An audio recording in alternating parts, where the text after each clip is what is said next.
Vamos empezando. Bueno, Arratsaldeon, guztioi, eskerrik asko etortzeagatik. Un mes más, gracias a todas y todos por venir, un mes más a las charlas de Sinope. Ya acabamos con este año y, bueno, como siempre decimos, esperamos que os guste esta charla especialmente. Nos gustaría que participéis, a ver si podemos entre todos tener una conversación enriquecedora y agradable. Esto no es... bueno, ahora os voy a explicar, aunque ya lo estáis viendo, ahora os voy a explicar cómo va a ser la charla, pero esto no es un curso de filosofía, esto es para pasarlo bien, divertirnos, charlar sobre filosofía, y si sacamos algo en claro, aunque solo sea cierto interés añadido a la filosofía, y en este caso en concreto a Kant, pues mucho mejor. Así que a ver si lo conseguimos. Ahora os voy explicando un poco la dinámica de la charla, pero ya os digo que sería guay que participásemos todos. Bueno, tengo a mi lado a Teresa Barahona. Teresa Maldonado, perdón, Barahona. Me ha dicho que no quiere que te presente demasiado, ¿no? Os he puesto ahí el currículum antes, es lo que estaba proyectándose. Bueno, Tere es profesora de enseñanza secundaria, de filosofía, y bueno, trabaja bastante en filosofía política, en movimientos feministas, y no sé si quieres añadir algo más. Y bueno, hoy vamos a ser tres, pero Íñigo también, bueno, algunos igual le conocéis porque estuvimos aquí charlando también de filosofía con él hace un par de años. Ha cogido un gripazo, está con mucha fiebre, está hecho polvo, así que nada. Nos ha pedido que le excusemos y no puede estar hoy aquí con nosotros. La idea era tener una charla entre los tres, pero bueno, creo que entre Tere y yo pues vamos a poder mantenerla también. Y nada, como os decía, hoy la charla va sobre Kant, que así de primera da un poco de miedo, ¿no? Se nos ponen un poco los pelos de punta. Los que hayáis vierais Kant en el instituto o hayáis leído algo alguna vez de él, igual os recorre un escalofrío por la espalda, pero bueno, tranquilos, no pasa nada. Vamos a intentar mostrar, Tere y yo, que Kant no es tan grueso como a priori puede parecer, que todos los tópicos y las caricaturas que se hacen de Kant un filósofo monolítico, imposible de entender, rocoso, espeso, obtuso y tal, no son tan así. Tiene densidad, tiene profundidad, y eso es lo que le hace grande, pero es un filósofo mucho más ameno, como poco, de lo que podríamos pensar, mucho menos monolítico de lo que podríamos pensar, tiene muchos resquicios interesantes, tiene muchas ambigüedades, incluso contradicciones, ¿por qué no decirlo? Su filosofía es muy colorida, mucho más colorida de lo que podríamos pensar, ¿vale? Entonces, sí que es cierto que sus obras más conocidas, y en especial la Crítica de la razón pura, con sus 800 y pico páginas y su lenguaje tan exacto, tan perfecto, pues es espeso, pero es una obra arquitectónica increíblemente precisa, que tardó más de 10 años en escribirla, y el hombre le echó muchas horas para conseguir un lenguaje que no dejase lugar a equívocos. Si algo intentó Kant, al menos en la Crítica de la razón pura, es usar un lenguaje adecuado que dijese las cosas exactamente lo que tenían que decir. ¿Vale? Entonces, bueno, como os digo, no es una clase de filosofía y no se trata de aburrirnos. Vamos a ver si lo pasamos bien y vamos a ver este hombre, el gran Kant, ¿qué nos puede decir en diciembre de 2024? Que nuestra tesis, la tesis que vamos a defender Tere y yo hoy aquí humildemente, es que Kant es actual, las ideas de Kant y las ideas ilustradas por extensión son actuales, y no solo son actuales, sino que siguen siendo necesarias.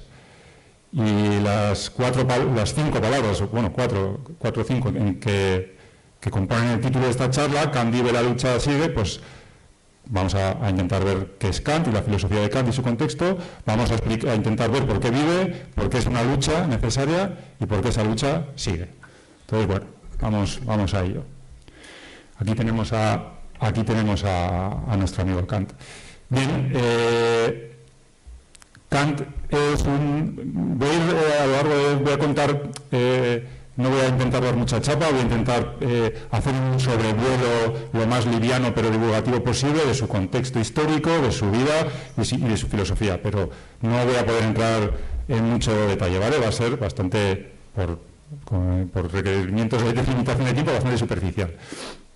Pero ya empezamos con una de las paradojas de Kant. Kant, siendo un filósofo con una filosofía tan profunda y que hablaba del mundo y de Dios y de muchas cosas, en realidad no salió de Königsberg, su pueblo o ciudad pequeña, mediana, ¿vale? Bueno, dicen que salió una vez, pero bastantes pocos kilómetros. Bueno, ya es la primera pregunta que nos podemos hacer. Como un hombre que no ha salido, que se ha movido en un radio de 18 kilómetros, ¿cómo puede saber del mundo? ¿Y cómo puede teorizar sobre el ser humano, sobre el mundo, sobre el alma, hacer tratados de política, de ética, de antropología, incluso de física, de cosmología? Bien, bueno, vamos a ver. Bueno, es una paradoja, pero es así, ¿vale? ¿Dónde está Königsberg? No es que tenga mucha importancia, pero bueno, aunque solo sea por curiosidad, Königsberg está ahí a la derecha, ¿la veis? ¿Vale? Königsberg, cuando nació Kant, bueno, Kant nació en una ciudad y en un país que no existen ya, ¿vale? Que nació y vivió en Königsberg, que ya no es Königsberg, es Kaliningrado actualmente, forma parte de Rusia, y el estado era Prusia, que es un país que tampoco existe, ¿bien? Prusia ¿veis hasta dónde se extendía? Todo lo que está en azul, pues se extendía hasta los actuales, bueno, todo el este de Alemania, Polonia, hasta los países bálticos. Y hoy en día Königsberg, que es Kaliningrado, es un enclave ruso que está al lado de Lituania, entre Lituania y Polonia, ¿vale? De hecho, bueno, la tumba de Kant es una de las pocas cosas que después de la Segunda Guerra Mundial los soviéticos pues, han conservado allí en Kaliningrado. Bien, esta es la casa de Kant, cuando ya era conocido y era ya una eminencia y tal. Bueno, una casa para la época relativamente humilde, más o menos humilde, o vamos a decir austera, aunque bueno, ahora la vemos así, tiene buena pinta, pero bueno, es austera para su época porque era un hombre de tradiciones y de costumbres austeras. Es algo que es bastante de saber común, saber popular, ¿no? Kant tenía unos horarios, unos hábitos bastante estrictos. Se levantaba muy pronto, a las 5 de la mañana, se tomaba sus 2 tés, se fumaba su pipa, se ponía a preparar las clases, cuando ya era profesor de la universidad, que eso fue ya a una edad relativamente avanzada, daba sus clases, volvía para comer, se daba su paseo, el famoso paseo diario, que todos sabemos, que los habitantes de Königsberg ponían la hora, era tan metódico y tan puntual que salía todos los días a la misma hora, pasaba todos los días por los mismos sitios a la misma hora, y los habitantes de Königsberg ponían en hora los relojes, sabiendo que Kant estaba pasando por mi calle o por mi portal en ese momento, ¿no? Luego volvía, seguía estudiando, pero bueno, cosas que no se saben mucho de Kant es que, por ejemplo, era bastante sociable, no era un ser ermitaño metido en su caverna, le gustaba hacer comidas con sobremesas largas, con conocidos, amigos, gente ilustrada, para hablar de diferentes temas. Curiosamente, en estas comidas no me gusta hablar mucho de filosofía. Aquí vemos una de estas comidas, ahí le tenemos a Kant. Entonces, fue un hombre que bueno, sí tuvo esta vida con unos horarios muy estrictos, pero el hombre también tuvo sus momentos de diversión. En su juventud jugaba al billar, incluso hubo una época que ganaban dinerillo jugando al billar. Bueno, nació en una familia relativamente humilde, normal. Su padre era talabartero, eran pietistas, que es como una rama del protestantismo de un misticismo interior como muy profundo, o de una religiosidad muy profunda. Tuvo bastantes hermanos, no sé si eran 9 hermanos, pero bueno, solo sobrevivieron 5. Este pietismo le marcó bastante. O sea, digamos que la religión en Kant tiene un peso importante y lo vamos a ver ahora por qué. Su madre se murió cuando eran adolescentes, eso le marcó también bastante porque él tenía un muy buen recuerdo de su madre. Su padre se murió un poco más adelante, cuando él tenía 22 años. Tuvo que buscarse un poco la vida, fue profesor privado de familias que le contrataban. durante un tiempo. O sea, no fue una persona que fue un estudiante brillante en el instituto y luego en la universidad, pero no consiguió tan fácil llegar a ser profesor de universidad. Eso le costó bastante. Terminó siendo profesor de universidad pues con 40 años o 40 y tantos años. Luego ya sí, una vez que empezó en la universidad, bueno, pues ya poco a poco sus primeros escritos, empezaron a tener cierta circulación, empezó a tener cierto renombre, y ya en la época más avanzada de su vida sí que era una eminencia, alguien muy conocido en Königsberg, y de hecho su entierro ya pues fue todo un acontecimiento social. Sus obras, bueno, lo veremos un poco más adelante, empezó a escribir obrillas, opúsculos, artículos, ensayos de joven y tal, pero la crítica a la razón pura, por ejemplo, la escribe con 56, 57 años. O sea, no se dio mucha prisa por escribir su gran obra, la escribió ya en 1781, con 57 años, entonces, bueno, es una filosofía de un hombre maduro, ¿vale? Bien, bueno, esta foto la he puesto, esta es Émile de Châtelet, que bueno, esto también es una de esas grietas de Kant, ¿no? A él le gustaba mucho las sobremesas, la vida social, comer con gente, pero por ejemplo no invitaba a las ilustradas, a ninguna ilustrada de su tiempo, que también las había, son también las grandes desconocidas. Bueno, vamos a irlo comentando. Bien, Kant sobre todo es conocido y es así, es la cumbre de la ilustración, de lo que podemos llamar la ilustración alemana en particular y casi de la ilustración en general. ¿Qué es la ilustración? Bien, ilustración, bueno, fue en una época, un periodo del siglo XVIII, en el que, bueno, claro, es que aquí estaría bien que pudiésemos mucho más tiempo para remontarlos más atrás y tal, pero vamos a abreviar. Ya salimos de la Edad Media, viene el Renacimiento, empieza a cambiar la forma de pensar, pasamos de la escolástica medieval aristotélica ya a una forma nueva de pensar, más abierta, digamos, que ya intenta, digamos, combatir ciertos dogmas teológicos, religiosos de la Edad Media. Viene Descartes, marca un punto de inflexión, el pensamiento racional ya empieza a tener más pensamiento racional, quiere decir, empezar a razonar por más, digamos, sin la influencia de la teología, de la verdad revelada de las escrituras y de la religión. Bueno, eso empieza poco a poco a imperar, todo eso lleva un desarrollo a lo largo del siglo XVI, del siglo XVII, la ciencia, la vida en las ciudades va prosperando, empieza a prosperar una clase burguesa que empieza a tener cada vez más poder en el comercio, en la economía y demás, se empieza a desarrollar la ciencia, se empieza un primer capitalismo, digamos, incipiente. En fin, llegamos al siglo XVIII pues con una clase burguesa en Europa, ya con una potencia económica, ideológica bastante consolidada, pero todavía estamos en el antiguo régimen, estamos con monarquías absolutistas en Europa y bueno, ahí hay una contradicción histórica, ¿no? Si pensamos en términos marxistas, hay una contradicción que parece que la historia tiene que resolver, una clase que tiene poder económico, poder intelectual, pero que no tiene el poder político que de momento tienen las monarquías absolutistas.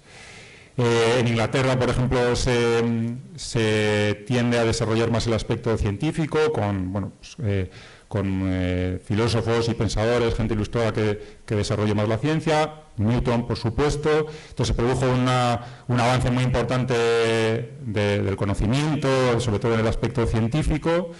A nivel político era un ambiente algo más distendido, más tolerante. Hay que tener en cuenta que, claro, en el principio del siglo XVI es la reforma protestante de Lutero, el protestantismo provoca también cierta libertad de conciencia y de pensamiento, entre comillas. Francia empiezan a surgir pensadores que también apuestan por una forma más libre de pensar, por confiar en la razón y no en los viejos dogmas religiosos y teológicos. La Ilustración en Francia toma un carácter bastante político, a diferencia que en Inglaterra, en el Reino Unido era más científico, en Francia es más político, más de reivindicaciones más políticas y sociales. En Alemania la Ilustración llegaría de forma un poco más tardía y con un toque más, o con un cariz más teórico, digamos. No es tan político como en Francia. ¿Vale? Bueno, todos los conocidos ilustrados franceses, en Francia es donde la Ilustración adquiere una potencia mayor, pues con Rousseau, con Diderot, D'Alembert, el proyecto de la enciclopedia, esa intención, ese interés por llevar el conocimiento al pueblo, porque el pueblo se ilustre, se eduque, adquiera conocimiento, pueda pensar por sí mismo. Al final se trata de poner en tela de juicio, poner en cuestionamiento, en cuestionar las viejas estructuras del antiguo régimen y de que una nueva ser humano, una nueva sociedad emerja y bueno, pues empiezan a reivindicar las libertades cívicas, civiles. Bueno, tenemos a Voltaire, bueno, tenemos he vuelto a poner a Emily. Hay, digamos, filósofos o pensadores ilustrados, intelectuales ilustrados franceses de diferentes tendencias. Tenemos a Holbach, a Lametrie, a Helvétius, más materialistas. Es una época de eclosión o de desarrollo del pensamiento, vamos a decir, racional. La razón, la diosa razón, digamos, se eleva a los altares y ya no la sociedad, lo que estos pensadores ilustrados pretendían defender es que ya la sociedad no se tiene que regir por las viejas ideas del rey o de los papas, de la monarquía, de la teología, de la religión y demás, ¿no? Se intenta aspirar a una libertad de pensamiento que conlleve a libertades políticas, etcétera, etcétera. Al final tenemos a una clase burguesa que está reclamando su posición en el mundo y en el poder. Bien, Kant vivió en una época, como decimos, en la Ilustración. En Alemania, como os decía, la Ilustración no tuvo ese cariz ni tan científico ni tan político como ni tan científico como en Inglaterra, ni tan político como en Francia, fue más teórico. Kant tuvo la suerte que durante gran parte de su vida, suerte entre comillas, el rey de Prusia que gobernó, además gobernó durante un montón de años, casi 50 años, fue Federico II, este hombre que tenemos aquí. Federico II el Grande. Fue un monarca absolutista, pero que dentro de cabe era relativamente ilustrado. Era un monarca, pues, de lo que se conoce como despotismo ilustrado, ¿no? Todo para el pueblo, pero sin el pueblo. Entonces, bueno, hubo cierto relajamiento de las restricciones al pensamiento, y aunque no había una libertad, como podemos entender hoy en día, de pensamiento o de opinión, pero bueno, sí que permitió un cierto desarrollo de ideas que en otras épocas habrían sido impensables, ¿no? De ciertas ideas que ya ponían en cuestión pues, la preponderancia de la religión, de las tradiciones, etcétera. Entonces Kant pudo, de alguna forma, desarrollar gran parte de su vida filosófica bajo el reinado de Federico II el Grande.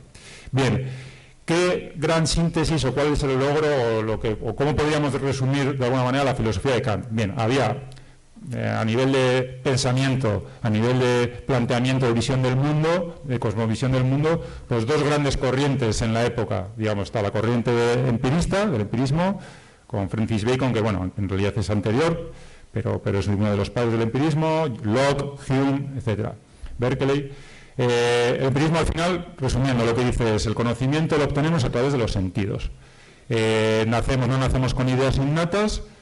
Nuestro cerebro, nuestra mente, es una tabula rasa, como decía Locke, y a partir de que vivimos y nuestros sentidos gracias a nuestros sentidos vamos obteniendo pues percepciones sensoriales, sensibles del mundo, es en base a eso como obtenemos conocimiento.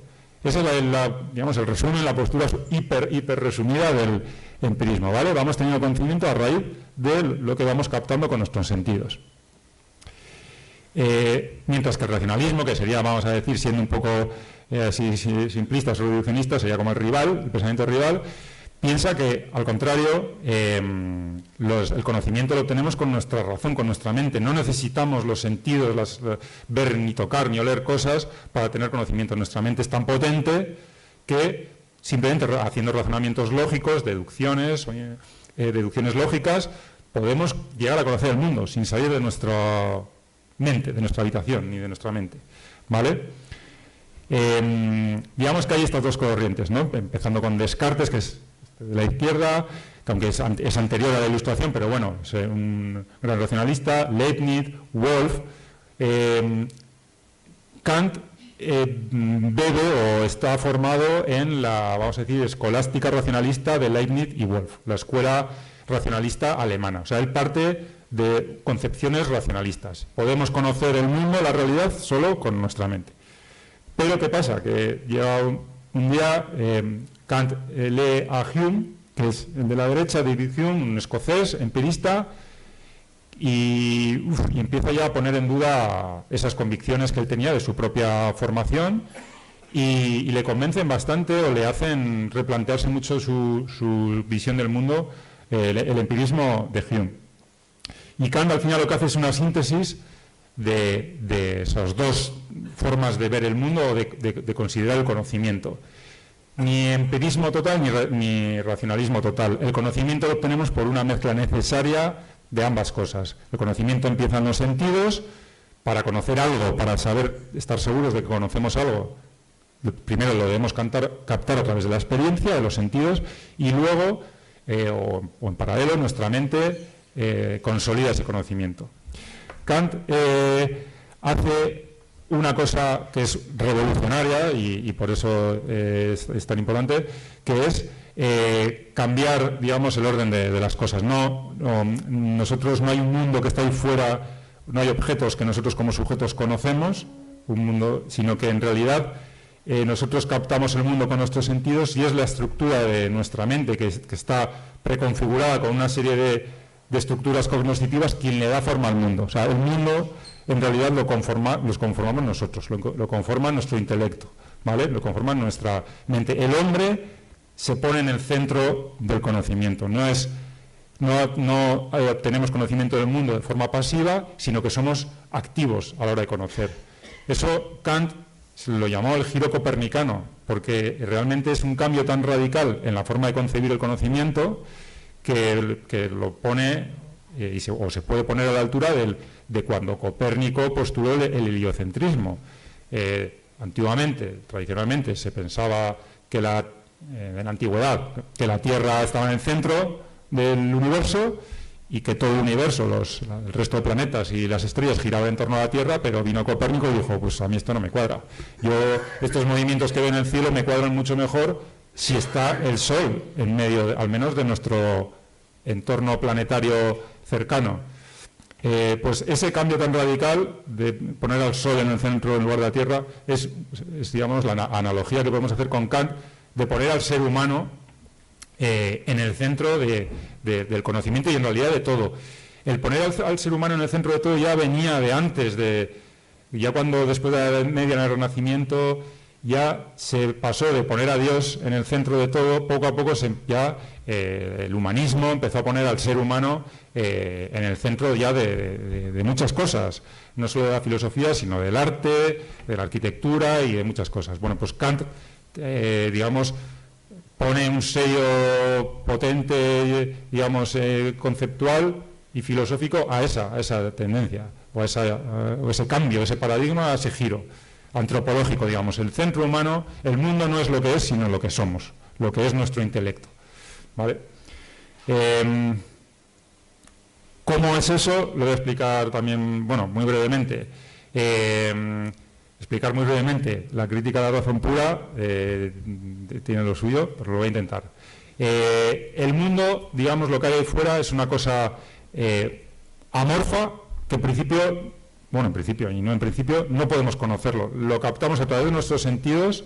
Nuestros sentidos lo encapsulan, lo encasillan o lo conforman en espacio y en el tiempo. El espacio y el tiempo para Kant no son cosas que existen externamente, sino que es nuestro conocimiento, nuestra forma de conocer el mundo, el que pone el concepto de espacio y el concepto de tiempo en esas sensaciones que nos entran por los sentidos. Ya eso es un cambio muy heavy, muy potente, ¿no? El decir ya que el espacio y el tiempo no es algo objetivo real que está ahí fuera, sino que está en nuestra mente, en nuestra forma de conocer el mundo, ya es algo muy potente. Contradice incluso a Newton, al gran Newton, que Kant es un gran seguidor de Newton. Para Newton el espacio y el tiempo son cosas objetivas que existen ahí fuera en el universo. Kant dice que no, que eso son formas a priori, formas innatas, vamos a decir, de nuestra forma de conocer el mundo. Nuestro entendimiento, nuestra mente, una vez que hemos cogido eso que vemos o que percibimos y lo ponemos en el espacio y en el tiempo, ya lo ubicamos, lo termina de ubicar con unos conceptos o categorías que llama Kant para terminar de captarlo o de comprenderlo. Pues lo ubica según unas categorías de cantidad, de cualidad, de modalidad, de relación. En definitiva, nuestro cerebro estructura eso que vemos fuera y le da forma. O sea, el mundo tal como lo vemos no es como es, sino como nuestro intelecto, nuestra mente, nuestro conocimiento lo estructura, ¿vale? Tenemos unas estructuras cognitivas previas, innatas, a priori en nuestra mente, y son las que conforman el mundo. El mundo tal como es, las cosas en sí, el mundo tal como es en sí, no vamos a poder llegar a conocerlo nunca, ¿vale? Hasta aquí el resumen de la crítica de la razón pura. Esto tiene una importancia impresionante.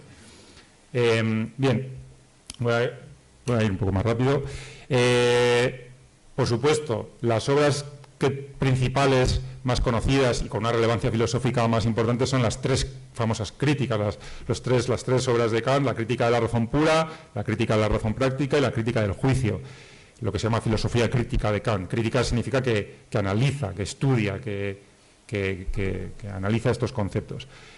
Kant al final lo que hace es estudiar, analizar los límites del conocimiento humano. O sea, lo que a Kant le interesa es decir, bien, la ciencia ha hecho viene desde hace siglos haciendo grandes avances, parece que el ser humano conocemos el mundo, estamos haciendo avances científicos muy importantes, pero ¿realmente estamos seguros de que esta forma de conocer el mundo, esta forma de hacer ciencia, nos está conduciendo a un conocimiento seguro, fiable, del que nos podemos fiar? Entonces Kant hace un análisis de la forma en que conocemos el mundo, en la forma en que podemos hacer ciencia, en la forma en la que podemos estar seguros de si algo es cierto o no, es verdad o no, es científico o no. Bien, eso es lo que hace. Esto que os acabo de explicar de lo del espacio-tiempo, las categorías de cómo conocemos el mundo, es el estudio y la tesis de Kant. Kant dice que efectivamente podemos tener un conocimiento cierto del mundo, y nuestra mente funciona así, pero que solo podemos tener un conocimiento cierto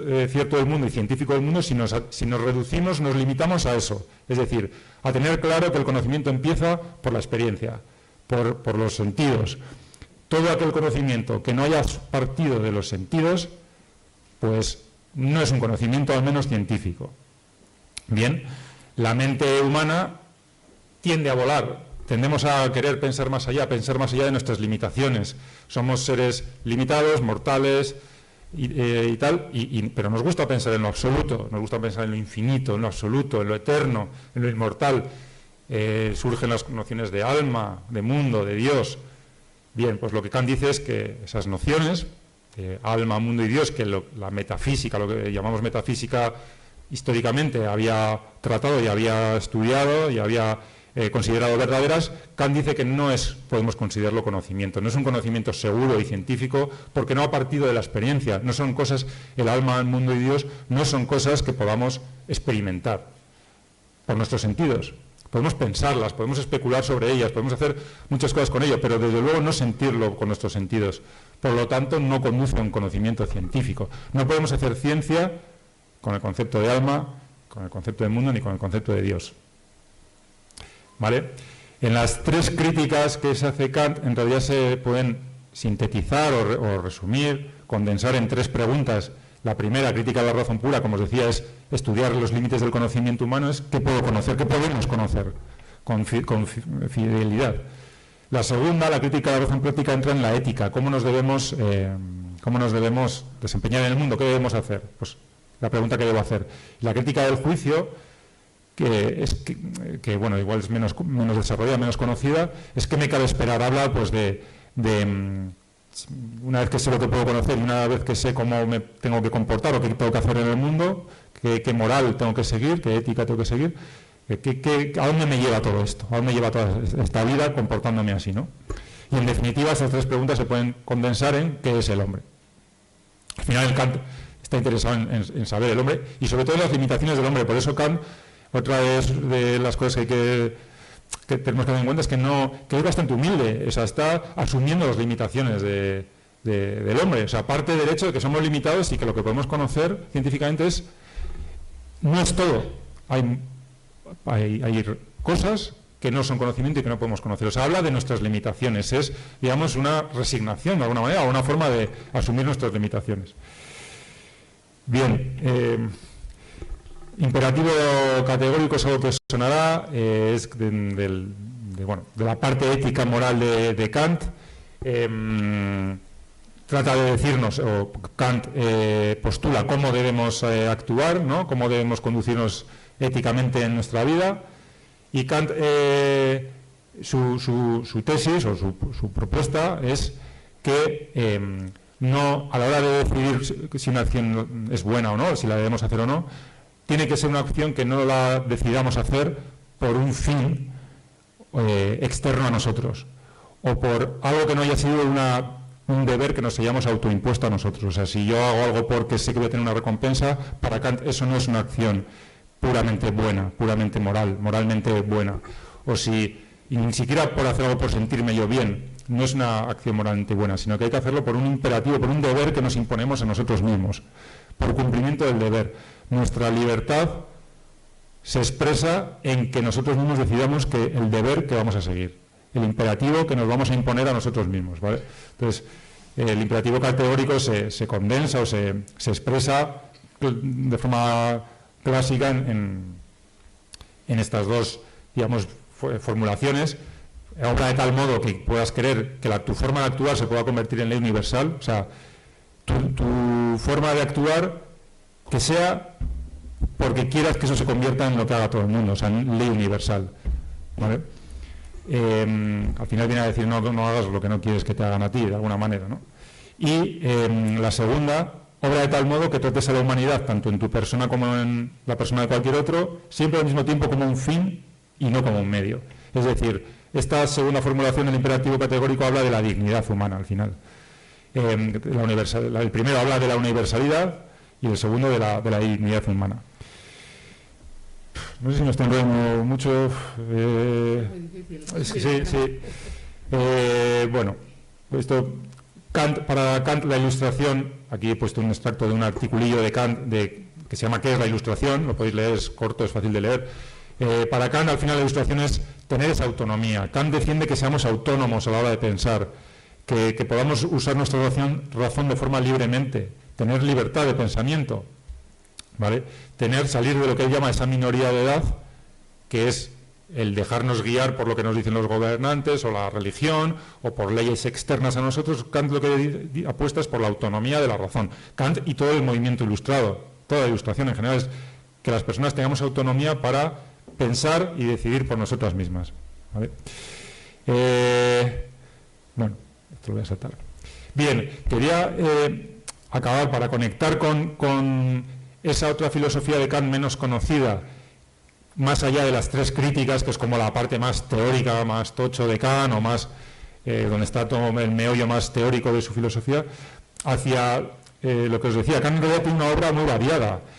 Aparte de las tres críticas, tiene obra muy variada desde cosas de ciencia, a antropología práctica, a temas de filosofía política, como la paz perpetua. O sea, Kant, sin salir de su pueblo, de su ciudad, de Königsberg, está interesado por muchísimos temas, es una persona muy culta, se forma en muchísimos aspectos y está muy interesado por lo que pasa en el mundo. Sigue los acontecimientos de Francia, de la Revolución Francesa. Es un seguidor y un defensor de la Revolución Francesa, como hablaremos ahora. Le gusta y tiene esperanza en lo que sucede en Francia con la Revolución Francesa. Kant es un optimista y cree que hay que tener esperanza. A pesar de que las cosas sean difíciles de conseguir, como la paz perpetua, hay que tener esperanza, ¿vale? Es una filosofía de la esperanza también, de la resignación de alguna manera o de la limitación, pero también de la esperanza.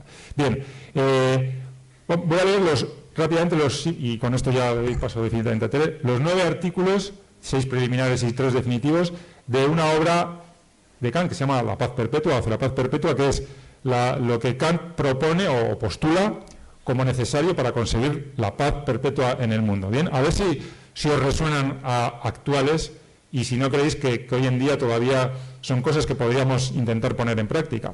Primer artículo preliminar. No se tendrá por válido un tratado de paz cuyo trasfondo secreto oculte las bases de una guerra venidera. Es decir, no hace un tratado de paz para, mientras me voy armando, rearmando mejor, para volver a atacar al enemigo dentro de un año. Kant dice que eso no hay que hacer. Segundo, ningún Estado que se sustente por sí mismo, al margen de que sea grande o pequeño, podrá ser adquirido por otro mediante herencia, canje, compra o donación. Es decir, un poco no mercadear con los Estados y con los pueblos o con la libertad de los pueblos. No, vamos, un poco, yo diría que es un postulado bastante antiimperialista. Bien, tercero, los ejércitos permanentes deben suprimirse totalmente con el tiempo. Esto lo dice Kant, con sus dos narices. Aquí ya está viviendo el sucesor de Federico II el Grande, que es Federico Guillermo II, que a diferencia de Federico el Grande, que era ilustrado, relativamente tolerante y demás, Federico Guillermo II es un capullo integral, nada ilustrado, que le tiene cruzado a Kant. Kant está deseando que se muera, de hecho, afortunadamente se muere el año siguiente, el 97, pero Kant lo dice. Los ejércitos permanentes, porque Prusia era un estado muy militarizado y militarmente muy potente. Decir esto en Prusia, pues hoy parece que es una tontería, pero decirlo en aquel entonces tiene mucho mérito. Bien, 4. No debe emitirse deuda pública relativa a la política exterior. Es decir, no se debe emitir deuda pública para financiar una guerra. Pues bastante interesante también. 5. Ningún Estado debe inmiscuirse por la fuerza en la constitución o el gobierno de otro, ¿no? Algo que nunca ha pasado, ni pasa actualmente. 6. Ningún Estado en guerra con otro debe permitirse hostilidades que imposibiliten la confianza mutua en una paz futura, como serían los asesinatos alevosos, el quebrantamiento de una capitulación o la inducción a la traición. Es decir, hasta en la guerra hay normas que hay que cumplir, porque con quien hoy estás en guerra, mañana vas a estar en paz y vas a tener que convivir. Entonces, la actuación desleal en la guerra, pues Kant la condena. Pero bueno, como en las guerras no hay nunca este tipo de conductas, ¿no? Pues no tenemos que preocuparnos. Y ya los 3 artículos definitivos. La constitución civil de cada Estado debe ser republicana. Kant entiende lo republicano, pues que haya una democracia representativa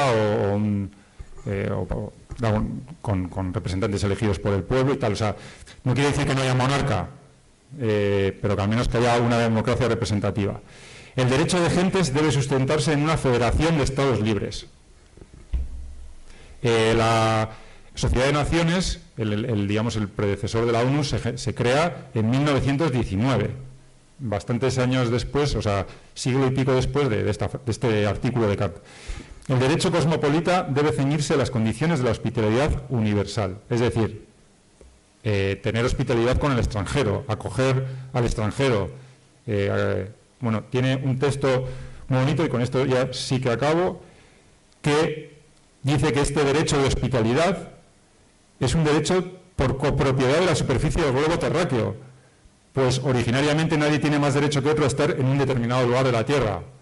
Parece algo que bastante, no sé, iluminador, ¿no? Parece como muy obvio, pero tan difícil de conseguir hoy en día, y siempre. Y final, epitafio de Kant. 2 cosas llenan mi ánimo de creciente admiración y respeto a medida que pienso y profundizo en ellas.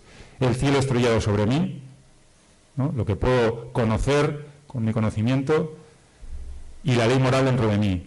La libertad, la autonomía que me doy a mí mismo para determinar libremente la ley moral que voy a seguir. Son los 2 ámbitos, digamos, los 2 grandes ámbitos de la filosofía de Kant. El mundo para conocerlo científicamente y la naturaleza para trabajar con ella, y la moral y la libertad, la libertad que me permite decidir la moral que quiero seguir.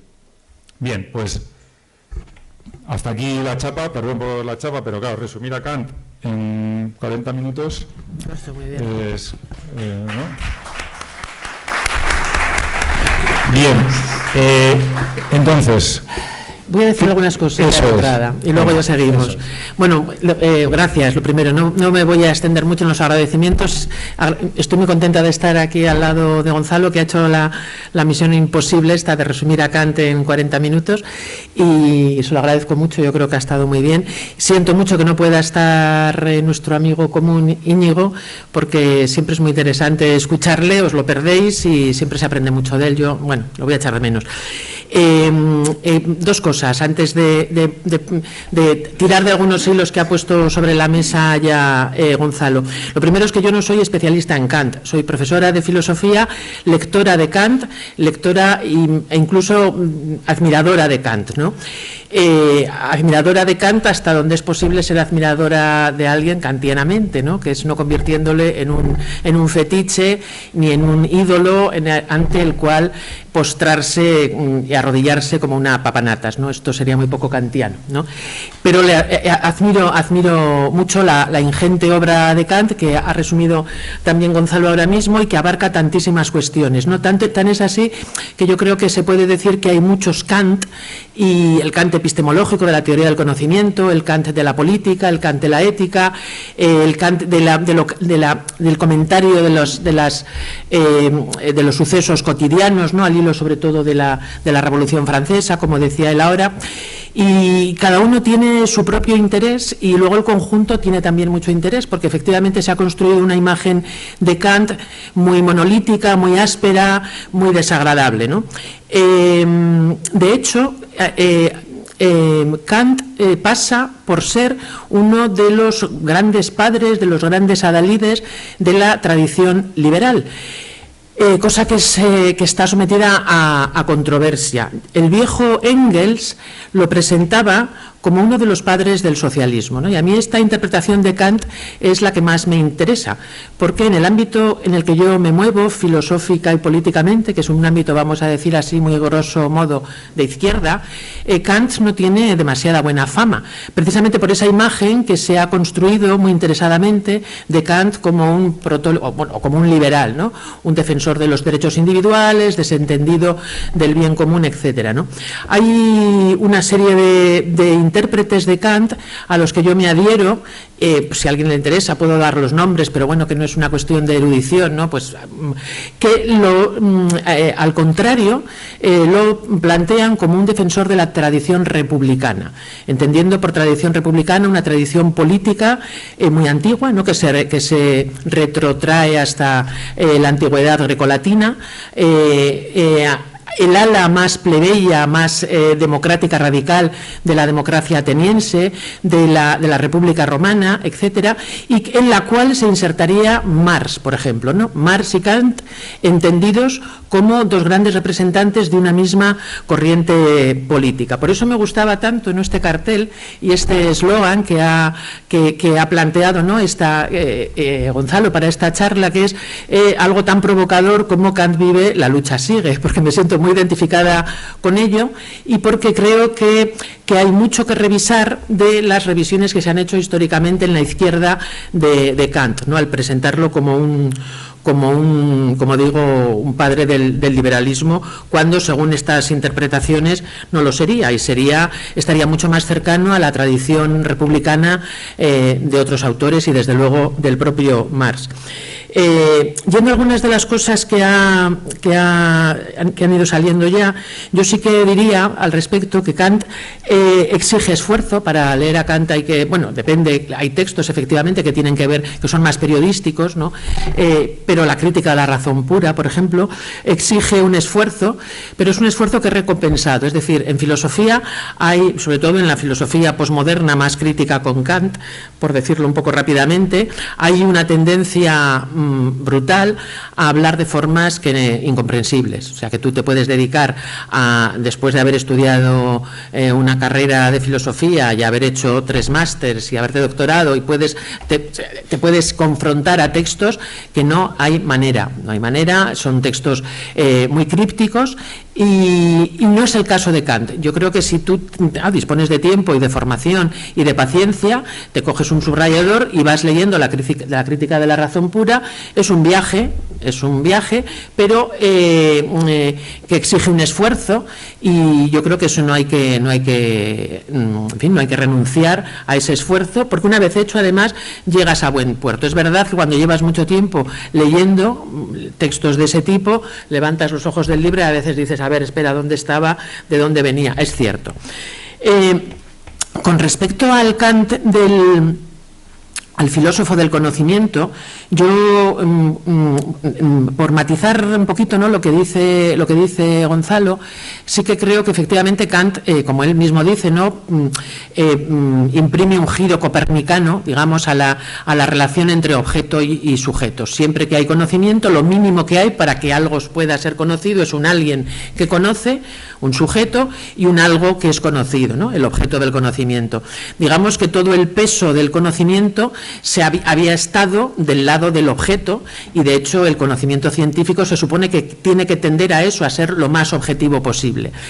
Kant efectivamente pondrá un límite a eso y vendrá a decir que el sujeto que conoce siempre proyecta su sombra sobre el objeto que quiere conocer, de manera que muchas veces tiene que dudar de si lo que está viendo es el objeto mismo o es su propia sombra reflejada sobre el objeto que quiere conocer. Entonces no hay manera de desembarazarnos de nuestra propia sombra, y nuestra propia sombra, la sombra del sujeto que conoce, siempre va a estar proyectada sobre el objeto conocido, ¿no? El tiempo y el espacio, ¿no?, que son las categorías, no son conceptos, porque el concepto de boli es una abstracción de haber visto un boli de una manera, otro boli, y entonces abstraes y haces un concepto abstracto, ¿no? Nadie ha visto un tiempo, dos tiempos, tres tiempos, hemos visto o un espacio, dos espacios, hemos visto fragmentos de un mismo espacio, pero no es una idea a la que hayamos llegado por abstracción, es una categoría del pensamiento, efectivamente, que está en nosotros. No podemos ni imaginar nada fuera del espacio ni del tiempo, ni imaginarlo. Es decir, estamos obligados a ver las cosas dentro del espacio y del tiempo, porque son categorías del pensamiento, de manera que todo lo que percibimos con los sentidos está ubicado en esas coordenadas que nosotros le ponemos, ¿no? En ese sentido es la sombra del sujeto, se proyecta siempre sobre el objeto que quiere conocer. Pero a mí me parece, en el contexto actual en el que estamos, ¿no?, en el que la izquierda se ha desviado, yo creo que está bien utilizada la palabra, tanto a posiciones antikantianas, por decirlo rápidamente, antiilustradas, románticas, en el sentido de que el primer romanticismo con el que discute Kant, y que es coetáneo del propio Kant, es una impugnación, ¿no?, del racionalismo ilustrado. En el momento en el que Kant se pone a pensar sobre esta primera pregunta, ¿no?, la de qué puedo conocer, cuáles son los límites del conocimiento, él parte de una constatación, por mucho que discrepe, es verdad, ¿no?, de un Newton con respecto a cómo entender el tiempo y el espacio, ¿no?, pero él parte de la constatación de que la ciencia existe, la ciencia es indudable, nadie puede dudar de la ciencia de Newton, de la física de Newton, ¿no? Porque el empirismo al que supera, como bien contaba ahora Gonzalo, ¿no?, al que supera Kant, él supera dos posturas contrapuestas, que son empirismo y racionalismo, porque en ambas ve virtudes, pero en ambas ve problemas. Para un empirista, como todo, para un Hume, para un Locke, como todo conocimiento viene de la experiencia, es imposible afirmar, yo que sé, que mañana saldrá el sol. Lo único de lo que tenemos experiencia es que ayer, antes de ayer, hasta donde nunca tenemos experiencia del futuro. Pero claro, la ciencia se caracteriza por hacer predicciones de futuro y por afirmar que mañana también saldrá el sol, a no ser que haya una hecatombe que tenga una explicación del tipo que sea, ¿no?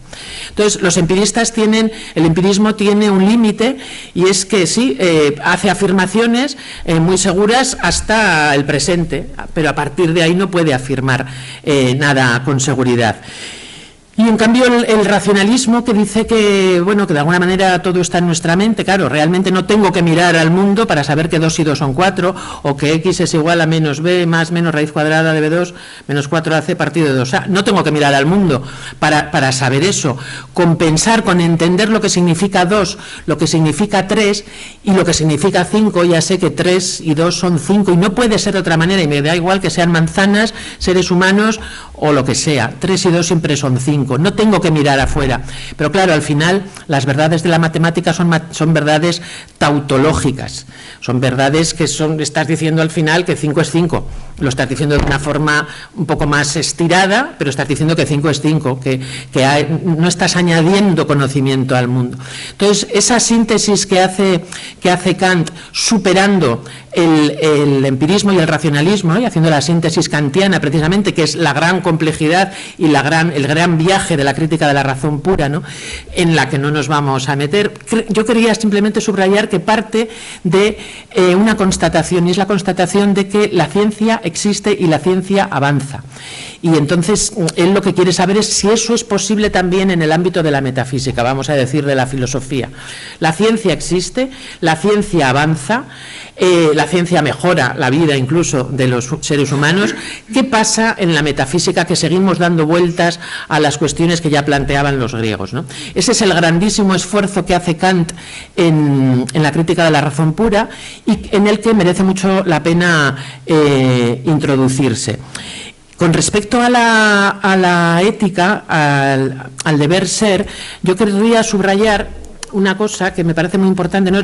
La cuestión del imperativo categórico. Es categórico porque no es hipotético, porque no me dice cómo me tengo que comportar si quiero recibir un premio, si quiero recibir un aplauso, si quiero evitar un castigo, si no quiero ir al infierno, si quiero ir al cielo. Esos son si quieres ir al cielo, haz esto, esto y esto. Si quieres que te den un premio o que te aplaudan, haz esto, esto y esto. Estos son imperativos hipotéticos. Sí. Si quieres tal cosa, compórtate de tal manera. Eso es cálculo. Yo calculo que no quiero ir al infierno y entonces soy buena porque así me recompensará Dios. Eso es cálculo, eso no es bondad. O sea, la cuestión de Kant en la ética es terriblemente exigente, ¿no? De ahí esto de que se le eche en cara, que es un rigorista, que yo ahí creo que hay algunas cosas que decir también. Es un rigorista, es un exagerado, es un bestia, no permite que hagamos nada de una forma, aunque sea subrepticiamente hipotética, porque en el fondo cuando somos buena gente nos sentimos bien, porque estamos quedando bien delante de todo el mundo. No permite ese mínimo goce del ser bueno o ser buena persona. Y ahí, bueno, habría que decir algunas cosas, pero es verdad que la moral no puede ser cálculo. La vida moral, el comportarme bien con los demás, no puede responder a un cálculo. Otra cosa es como exigencia ideal. Otra cosa es si luego en la vida real esto es así o no es así, porque claro, es muy exigente esta idea de que no. Pensad en la educación de los críos pequeños. Hombre, tú vas a estar siempre dando, porque eso es un imperativo categórico, imaginémonos, sin recibir nunca nada a cambio. Esto habría que matizarlo. Yo creo que el rigorismo kantiano en la cuestión de la ética hay que matizarlo. Pero es un imperativo categórico, es decir, no hipotético, no sometido a hipótesis de sí quieres tal, es siempre y en cualquier, es absoluto, no está subordinado a hipótesis, a presuposiciones, y es una ética que también es importante, esto yo creo subrayarlo, es una ética formal y no material. No nos dice que si tenemos que hacer esto o tenemos que hacer lo otro. Se pregunta, digamos, por las razones del actuar y no por los motivos. Imaginad que vamos por la calle y encontramos a una persona, no sé, tumbada en el suelo, retorciéndose de dolor en un charco de sangre. ¿Debo ayudar a esa persona? Claro, podemos decir que sí, podemos decir que no.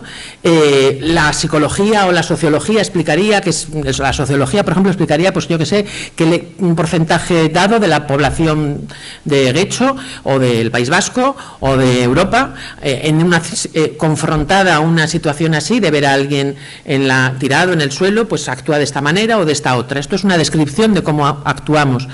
E incluso la psicología podría ir más allá. Si yo voy por la carretera y veo a alguien en una carretera secundaria que está pidiendo ayuda, si me paro o no me paro, pues la psicología podrá explicar que me he parado y podrá ir a los motivos que yo tengo para pararme o no pararme, no tener mala conciencia, saber que me están grabando con una cámara y que voy a quedar ideal, lo que sea. Estos son motivos, pero nada de esto explica si de hecho me he parado o no me he parado a ayudar, pero no explica si debo pararme o no debo pararme y por qué.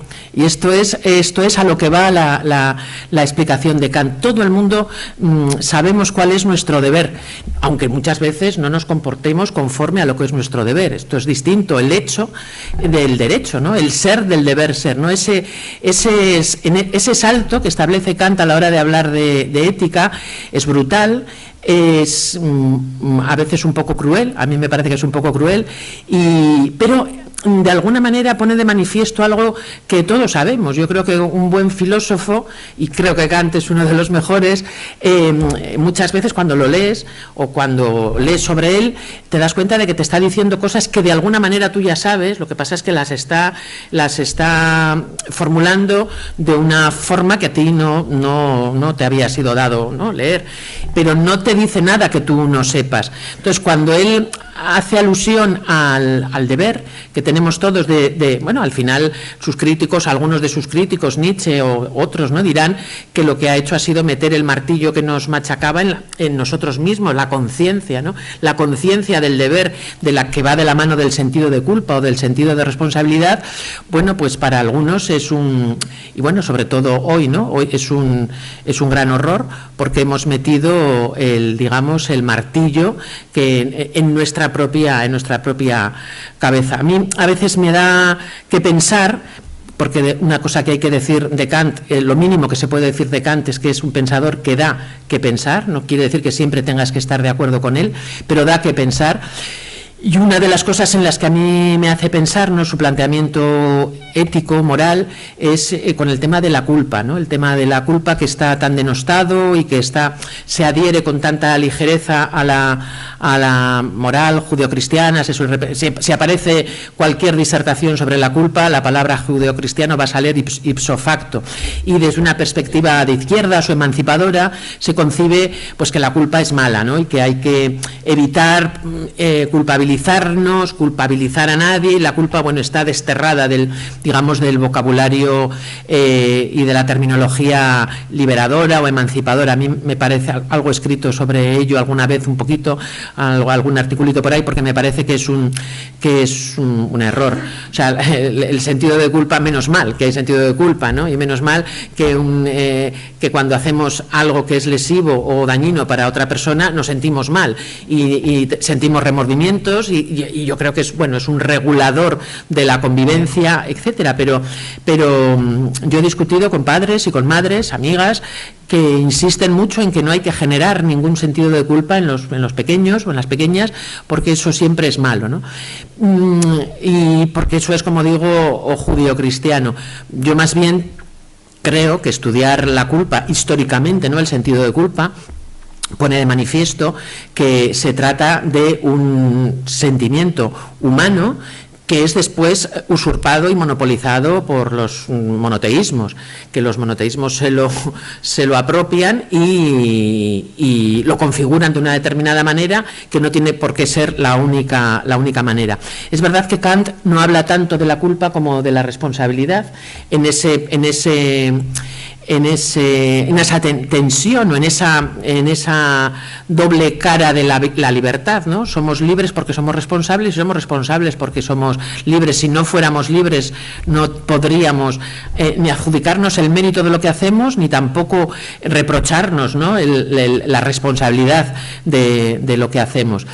Kant, igual que parte, en la teoría del conocimiento de que la ciencia existe y la ciencia conoce, Kant en el terreno de la ética parte de la constatación de la libertad humana, ¿no?, de la libertad. Y en ese sentido, pues, yo creo que su planteamiento, si queréis luego entramos a las críticas que se le puede hacer, es verdad que es muy rigorista, pero es verdad que pone de manifiesto, como decía, lo que de alguna manera todos sabemos.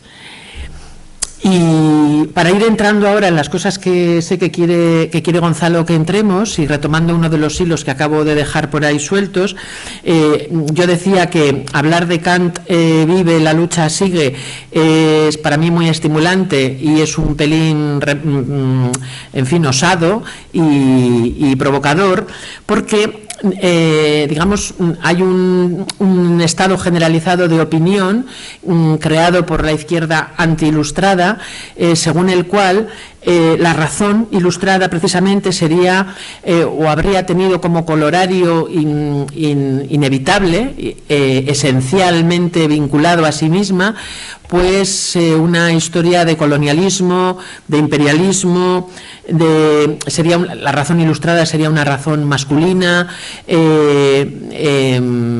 totalizadora y totalitarista, y bueno, cuando la izquierda y el feminismo, ¿no? Yo soy militante feminista desde hace mucho tiempo, y buena parte del feminismo antiilustrado planteará que esta razón kantiana, pero esta razón ilustrada en general, es logocéntrica, es decir, está fundada en el logos, en la razón, y expulsa y olvida toda esa otra parte que el romanticismo reivindicará rabiosamente, que es lo emocional, que está tan de moda, ¿no? Lo emotivo, lo emocional, los sentimientos, etcétera, ¿no? Frente a ese logos, ese hiperracionalismo ilustrado que no habría traído más que males, ¿no? De hecho, algunos planteamientos de izquierda muy románticos, muy posmodernos, bueno, pues plantean que el origen de todos los males que padecemos en todos los terrenos, sobre todo en el terreno político, tienen que ver con esa razón ilustrada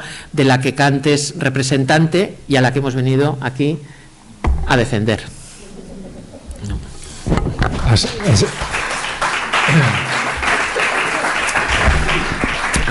Así es.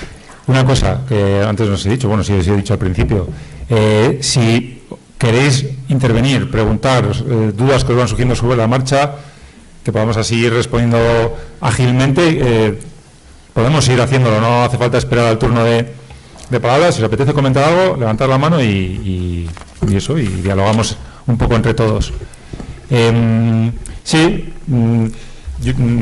La cuestión, Tere, es al final otra de las paradojas o curiosidades de Kant es que parece un filósofo, un pensador muy teórico, pero en realidad es muy práctico. O sea, llama a la acción la filosofía de Kant, y bueno, con lo que hemos visto de la paz perpetua, bueno, o otros aspectos, otras obras de la filosofía de Kant, en realidad es una filosofía que es una llamada a la acción, no es un filósofo o una filosofía que nos invite simplemente a la reflexión, a la contemplación de las grandes ideas suyas, no, es una filosofía que llama a la acción, porque él, y además como es hijo de su tiempo de ilustrado, y vive la Revolución Francesa, entre la segunda y la tercera, o sea, entre la crítica de la razón práctica y la crítica del juicio, sucede la revolución, la toma de la Bastilla, por lo menos la Revolución Francesa.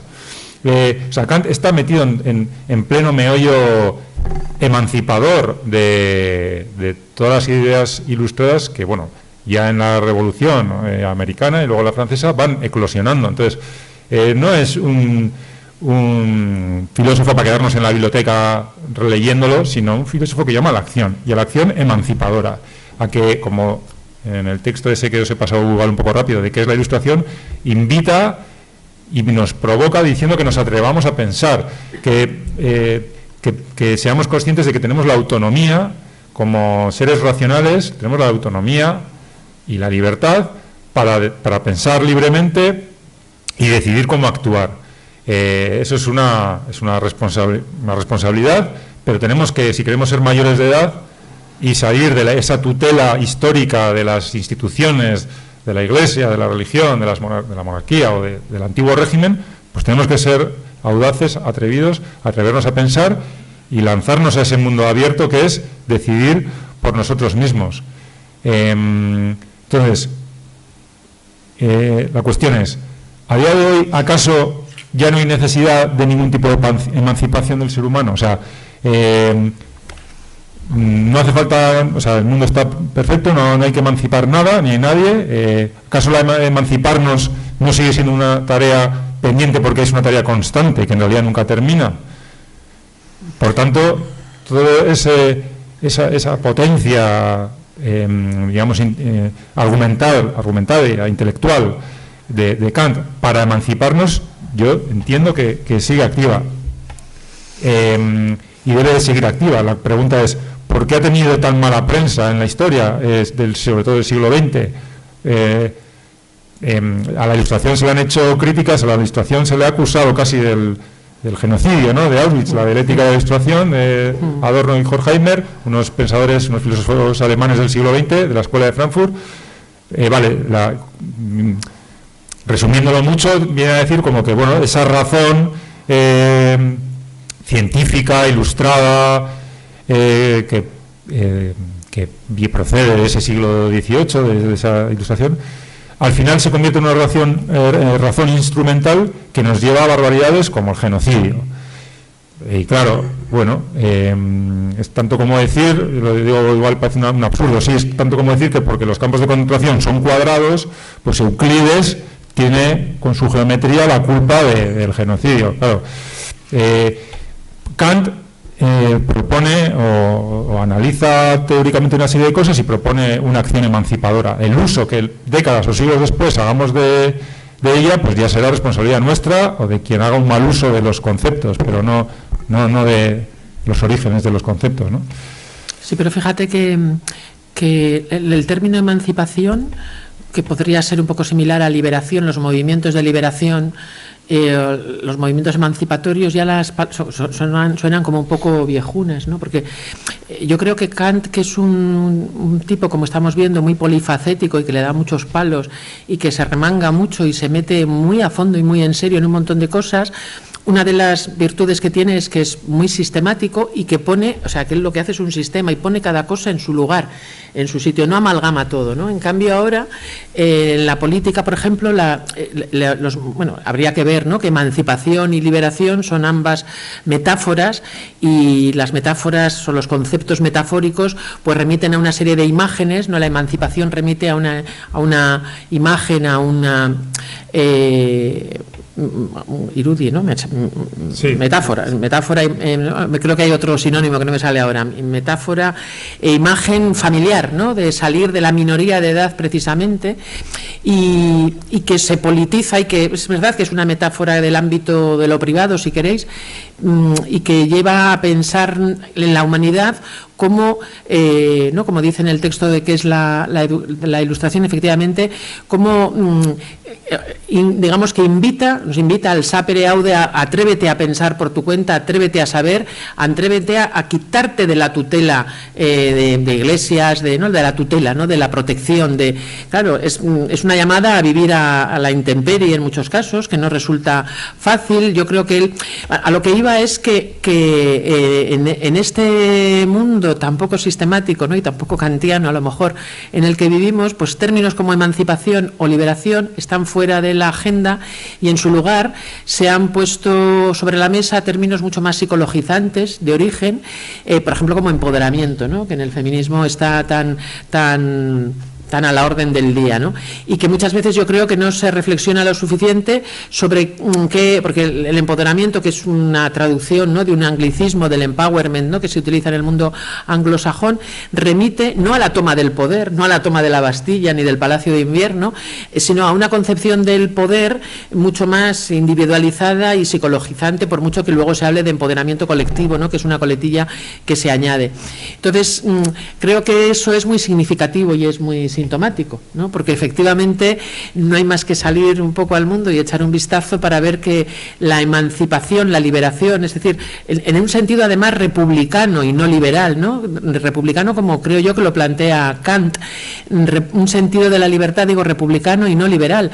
La concepción, dicho así muy rápidamente, ¿no?, la concepción liberal de la libertad es una concepción bastante sencilla, por no decir simple, según la cual uno o una es tanto más libre cuanto menos obstáculos se encuentre en su actuar, en su recorrido, ¿no? Imaginad una bola de billar sobre la mesa de billar que puede ir en una dirección libremente porque no encuentra ningún obstáculo, ¿no? Para el liberal, en una concepción bastante psicologizante de la libertad, yo soy libre si puedo hacer lo que quiera sin interferencias. Cuantas menos interferencias encuentre, más libre soy. Claro, la concepción kantiana y la concepción republicana de la libertad es mucho más exigente, es mucho más política y mucho menos psicologizante, y concibe el republicano, la tradición republicana en la que yo quiero también situar a Kant, concibe la libertad como una forma de no dominación, porque un esclavo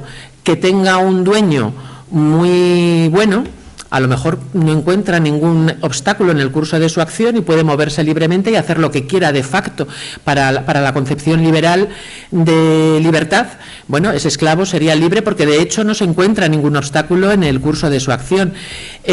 Para un republicano, para Kant, nunca, no sería libre un esclavo nunca, por definición, porque la libertad, Kant también, como la tradición republicana, la entiende como una forma de no dominación. Porque si yo soy libre porque soy una esclava, que tengo un dueño que es muy bueno, estoy al albur, estoy bajo su voluntad. Y entonces, pues ahora coincide que, o imaginaros, ¿no?, en una situación de patriarcado muy potente, ¿no?, como podía ser el franquismo antes de ayer, pues una señora, una mujer que tuviera un marido bueno, pero una mujer que legalmente no podía tener en fin, lo que sabemos que eran las condiciones de las mujeres una mujer que en esas condiciones que tuviera un marido benevolente, para la concepción liberal de la libertad, bueno, pues no encuentra obstáculos, es la bola de billar que se mueve libremente. No, perdona, la cuestión es mucho más densa, es mucho más política, y la libertad hay que concebirla como una forma de no depender de nadie para vivir, de no depender de la buena voluntad. Entonces, la libertad como no dependencia y no como punto de partida, ¿no? Pues como ahora determinadas y determinados adalides de la derecha y de la ultraderecha, ¿no?, tienden a vender, yo soy libre pero hago lo que quiero y me va a decir a mí lo que puedo ver. No, perdona, es que la libertad no tiene nada que ver con eso. Eso es una concepción muy infantil, muy psicologizante y muy simple de la libertad. Libertad tiene que ver con no dominación y es el producto de un proceso de emancipación y de liberación, ¿no?, en el cual hay que hacer una toma de partido. Claro, de entrada me tengo que decidir en un momento dado que quiero saber y que quiero valerme, que quiero aprender y que quiero conocer y que quiero valerme de mi propia, lo que es el autónomos, ¿no?, el darme la ley a sí mismo, depender de la ley que me doy a mí mismo. Bueno, efectivamente, el tema de la emancipación y ¿no?, que yo lo sitúo un poco al lado de la terminología de la liberación, ¿no?, de los años 60, 70, está fuera de la agenda, yo creo que para nuestra desgracia, ¿no? Sí. Sí.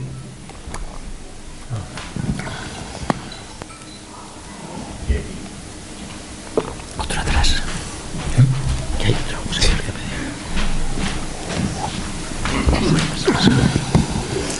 Gracias, muchas gracias. No, quería preguntar, porque me he quedado un poco en la duda, ¿no estaría más cerca de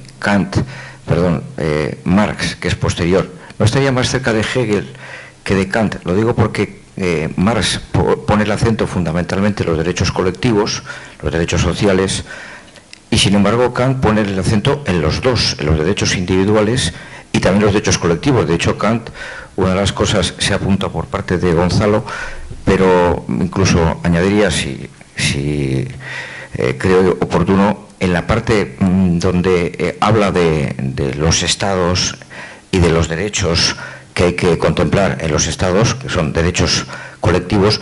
Incluso fue un pionero, Kant, en el tema europeo. Incluso hace una especie de tiene una pequeña obra en la cual hace una referencia a cómo debería incluso Europa, dentro de ese contexto que habéis comentado precisamente, de esas virtudes éticas que tiene que tener la parte comunitaria, por decirlo de alguna manera, la parte político-comunitaria.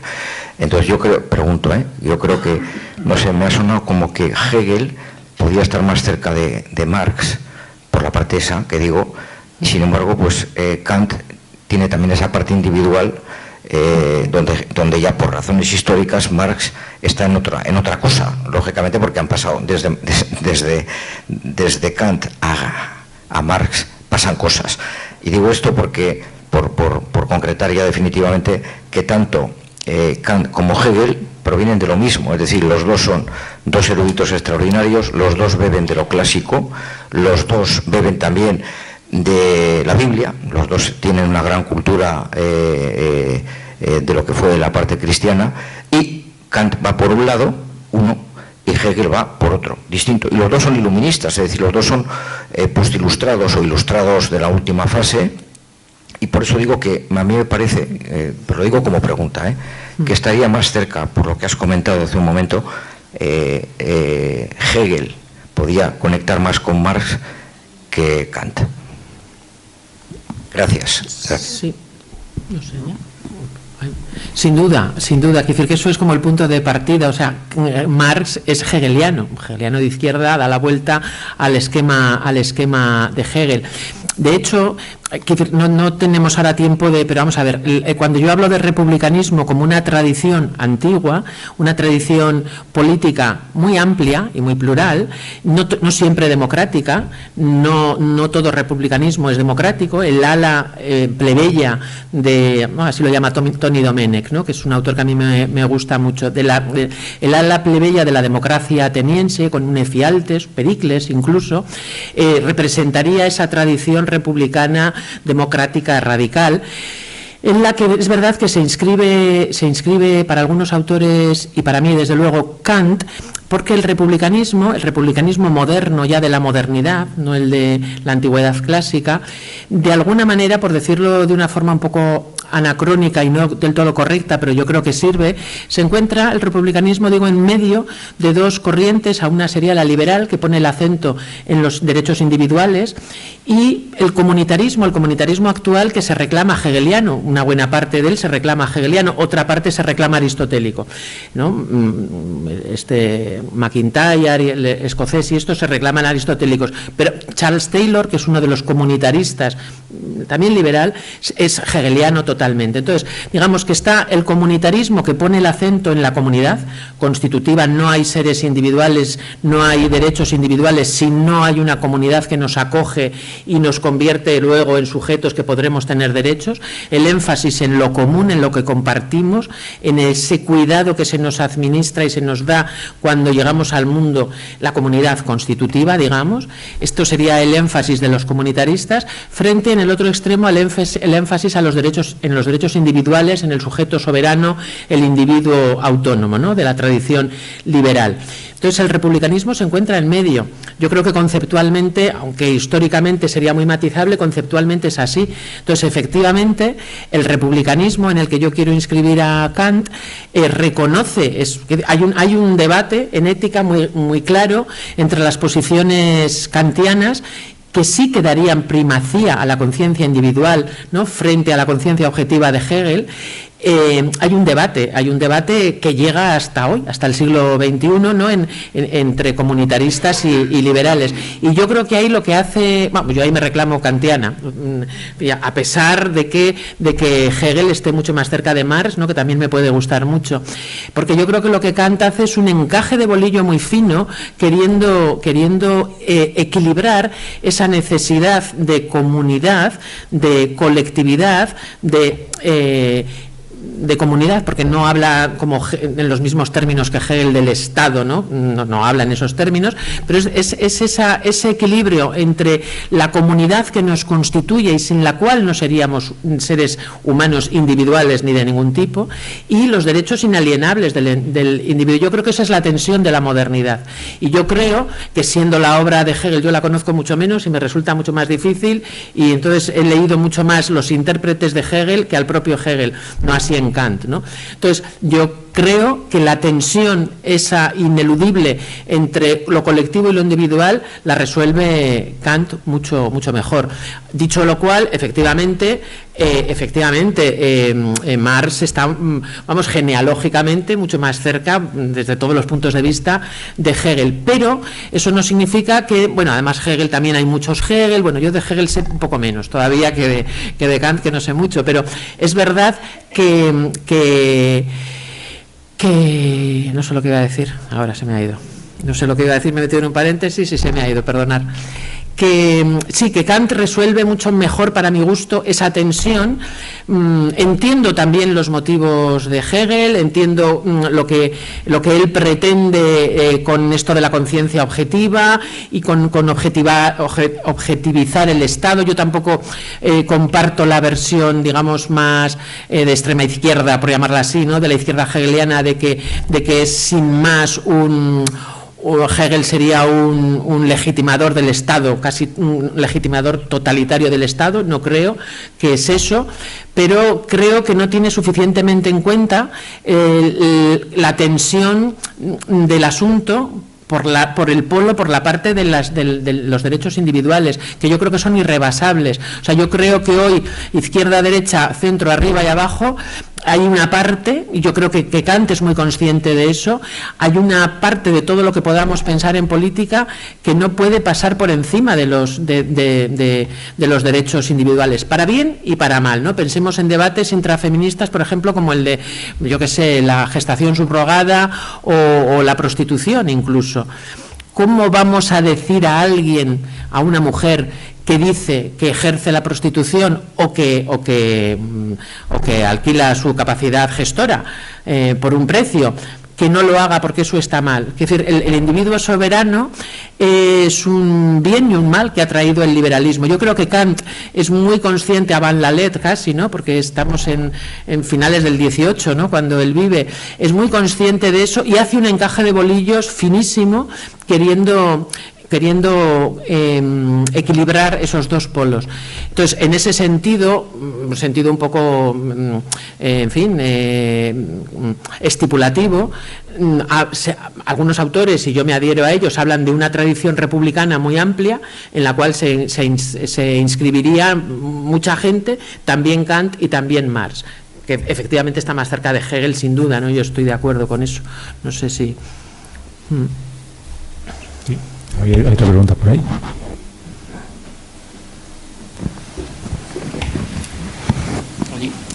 Una pregunta, pero comentada para que veáis cuál es mi dificultad a la hora de poder entender el término categorías y el término conceptos. Le ha contestado a Gonzalo Tere que el boli es un concepto y que las categorías, si lo he entendido bien, y que las categorías son a priori. Yo, a priori innato, creo que son términos que se pueden intercambiar, ¿no? Entonces, a mí la parte que más me cuesta de Kant no es la teoría del conocimiento, que más me cuesta convencerme. O sea, me gusta como filósofo una barbaridad, ¿no? Pero la que me parece que se queda más coja es la parte ética, para entendernos. ¿Por qué? Porque, claro, para Marx, en realidad, no somos animales. Los seres humanos, pero claro, no lo dice, etcétera, no es como lo pudo plantear Descartes, están en otra época, pero claro, para Marx somos seres pensantes sobre todo. Nuestras pasiones, etcétera, entran en algo que puede dominarse a través de un ser pensante y no tenemos instintos. Entonces, yo la pregunta que os quiero hacer, aparte de esto de que me comentéis si las categorías son innatas, ¿en qué medida se puede pensar que las categorías no vienen dominadas por las culturas, las civilizaciones, porque en el ser humano no hay nada lógicamente innato en su cabeza que no tenga que ver con la sociedad donde ha nacido, donde vive. Es decir, me parece complicadísimo, si no, saber cómo, además de las categorías que no son cualquier cosa, que no son 2 o 3. Y el rigorismo este que decís de Kant, solamente pone 2 condiciones Kant, yo entiendo una suficiente y la otra necesaria, para actuar bien, o sea, para ser bueno y buena. Primero, ser libre, esa es la condición necesaria. Nadie que no sea libre puede tener la capacidad de actuar bien, porque la libertad es la que le da esa posibilidad. Y la segunda es la universalidad, es decir, tú tienes que actuar de forma que tu forma de actuar la pudieran llevar adelante todos los demás y harían una sociedad buena y no joderían la manta, para entendernos.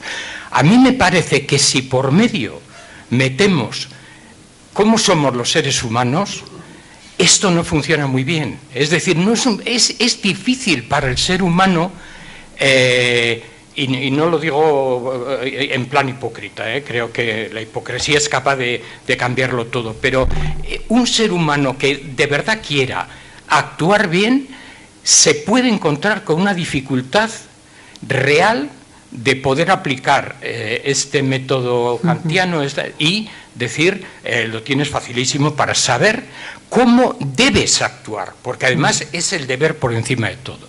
Entonces no sé si me habéis entendido esto. Sí. Si quieres, respecto a las categorías, preguntaba si son innatas para Kant. Para nosotros. Sí, o sea,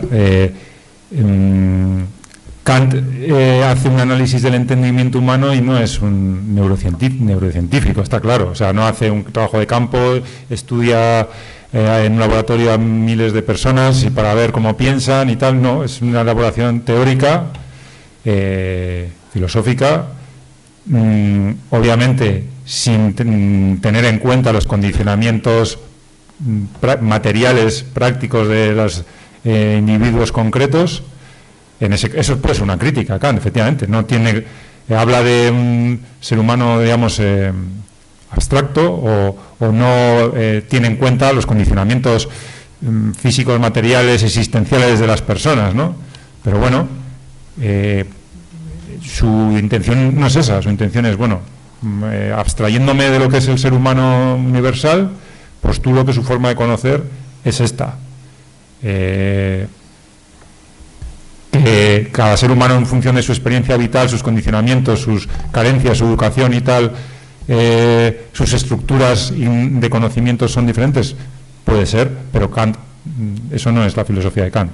Kant postula que todos los seres humanos nacimos de partida y de forma innata con unas estructuras cognoscitivas a nivel sensorial, de espacio-tiempo, y luego pasan a las categorías, que luego filosofías posteriores pues dirán, oye, pero aquí el ser humano tiene hambre y tiene sueño y tiene problemas y tal, y no es este ser humano abstracto que me estás contando. Y, bueno, pero se pueden rescatar cosas de Kant sabiendo esas carencias, o eso, no sé. Sí.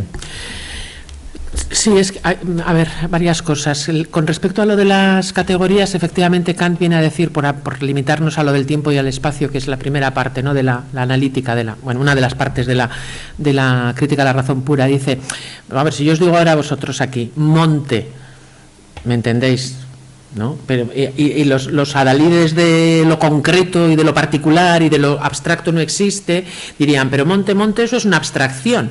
Lo que existe es el Pagasarri, Archanda, el Gorbea, los montes concretos. Y no, vamos, desde Aristóteles sabemos que no, que la capacidad de abstracción de nuestra mente consiste en eso, en que yo he visto este boli que es de esta manera, o esta mesa que es de esta manera, la mesa que tengo en la cocina de mi casa, ¿no? Cuando soy pequeña veo la mesa de la profesora, veo mesas montes distintos, particulares, que están en el tiempo y en el espacio, y soy capaz de abstraer eso que tienen en común, bueno, y que compone la definición de monte, que no se agota ni en el Pagasarri ni en el Himalaya, que son tan distintos, pero los dos.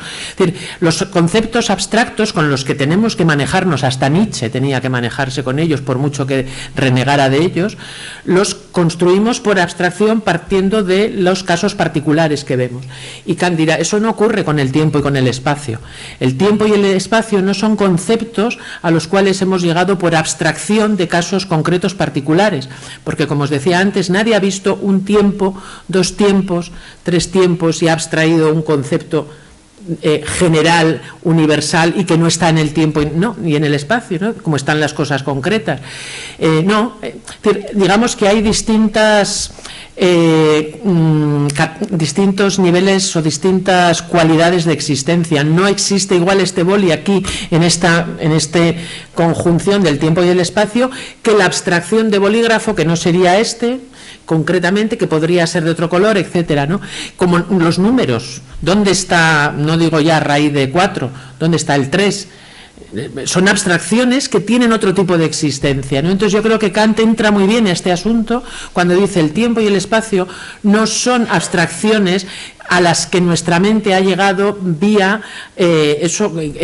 quedarse con determinadas características de objetos concretos con los que se ha ido confrontando. No son, porque de hecho no podemos ni imaginarnos nada que fuera del tiempo. No podemos ni imaginarnos que no haya tiempo, o que no, podemos imaginarnos que no hay bolis, podemos imaginarnos un espacio vacío o un tiempo sin acontecimientos, pero no que no haya tiempo ni que haya espacio. Bueno, él tira de ese hilo para decir que tiempo y espacio no son conceptos, sino que son categorías, es decir, son estructuras, como dice Gonzalo, estructuras de nuestra capacidad de conocer, que nosotros ponemos en las cosas para poder entenderlas, ¿no? Para poder asimilarlas. Yo si me como un bocata de chorizo, va a ir aquí, al final, pero no va aquí directamente, sino va después de un proceso en el cual yo le pongo mis categorías, y entonces lo incorporo a mi conocimiento. Eso con respecto al conocimiento. Y con respecto a lo de que no somos animales, que me parece muy interesante esto que planteas, efectivamente, ¿no? El cielo estrellado sobre mi cabeza, la naturaleza, el reino de la necesidad, donde se mueven causas y efectos, determinadas causas tienen unos efectos, el reino de la naturaleza, y el reino de la libertad, donde las causas y los efectos, esta es la cuestión, ¿qué pasa con las causas y los efectos en el reino de la libertad? Si yo le pego un tortazo ahora aquí a Gonzalo y me dice ¿a dónde vas? O hago una cosa más grave y me llevan a los tribunales, estamos presuponiendo, nos estamos adjudicando mutuamente el mérito y la responsabilidad de lo que hacemos. Gonzalo me diría, ¿pero qué haces, tía? ¿A dónde vas? O el juez me diría, usted, señora, ¿qué ha hecho? ¿Qué ha hecho daño a este? ¿Por qué? Porque en el mundo humano, tal y como Kant lo explica muy bien, no operan las causas y los efectos, porque si yo no puedo sino darle una torta a mi compañero de mesa, pues entonces no se me puede achacar responsabilidad de lo que he hecho. O sea, yo tengo, no se limita, mi acción no se limita a ser un efecto de una causa, porque entonces eso pasa en el mundo, en el reino de la naturaleza, que afecta a todos los animales, ¿no? Hoy en día sabemos que la concepción antropológica según la cual los sapiens efectivamente somos animales, ¿no? Como dice Víctor Gómez Pin, ¿no? Un filósofo que a mí me gusta mucho, somos animales singulares, ¿no? Él vuelve a buscar ese, Gómez Pin en este caso, ¿no? Ese equilibrio entre no poder negar una animalidad que es evidente, somos producto como sapiens de una evolución de la materia, que se remontaría hasta el Big Bang, ¿no? La materia evoluciona y en un momento dado se hace consciente, libre y responsable, de manera que las causas y los efectos dejan de operar, por lo menos en exclusiva.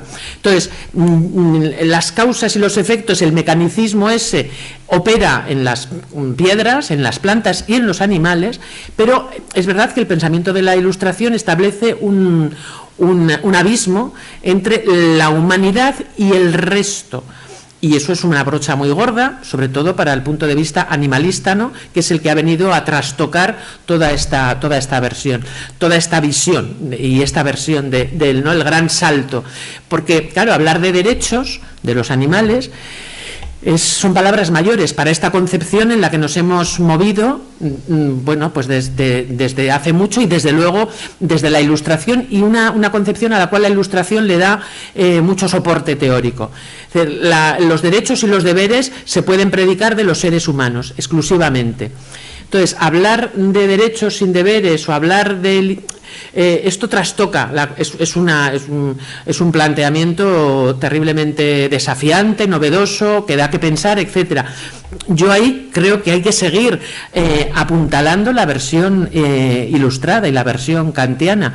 Yo creo que debemos tratar bien a los animales, pero no porque los animales tengan... En fin, esta sería una discusión en sí misma, que la podemos tener. Y efectivamente, al margen de esa discusión ético-política, que puede tener mucho interés, está la cuestión del rigorismo.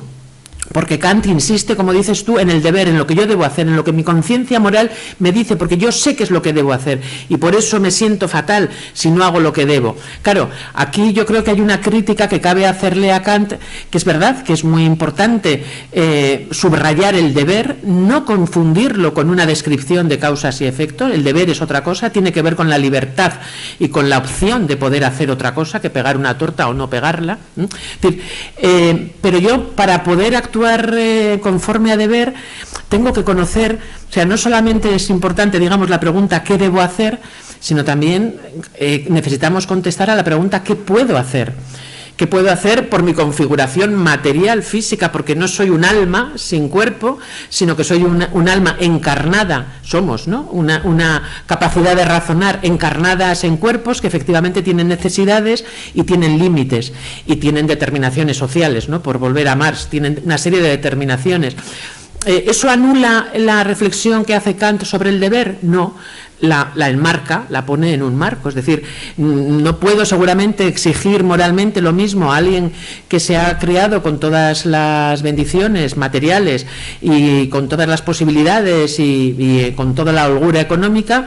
No le puedo exigir lo mismo, o seríamos igual un poco en fin, mala gente si exigiéramos los mismos estándares de comportamiento a esa persona que ha tenido todas las facilidades y a alguien que ha llegado en una patera. Vamos a poner, ¿no?, por poner dos extremos así. ¿Qué pasa? Que, claro, no todo el mundo que llega en una patera o no todo el mundo que tiene todas las condiciones materiales se comporta de la misma manera. Es decir, en cada contexto se dan una serie de dilemas éticos en los que ese margen de libertad, bueno, que tendríamos que ver si es así o es más pequeño, hace que unas personas actúen de una manera y otras personas actúen de otra. En todo caso, siempre será distinto describir cómo de hecho actúan las personas en determinadas circunstancias que pensar sobre por qué debemos actuar de una manera y no de otra, ¿no? Entonces yo sí que creo que a Kant en ese sentido se le puede contextualizar y se le puede matizar y se le puede decir, echa un poco el freno.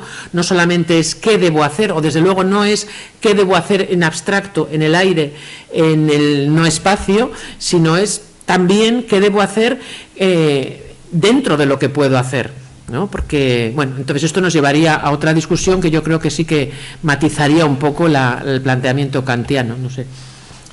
Sí. Hola, sí, buenas tardes. Muchas gracias por vuestra conferencia, vuestra charla. Yo soy neófita en todo esto, o sea, desconozco bastante a Kant, pero entonces me voy a basar solo en el cartel, ¿no?, que dice Kant vive, la lucha sigue. Me pregunto qué pensaría o cuáles fueran las opciones de Kant en el momento en el que estamos viviendo, con inteligencia artificial, las redes sociales, la posverdad, todo este tipo de vivencias totalmente diferentes que nos están abriendo a otros mundos, ¿no?, y que van un poco manejando nuestro imaginario y también nuestras formas de hacer.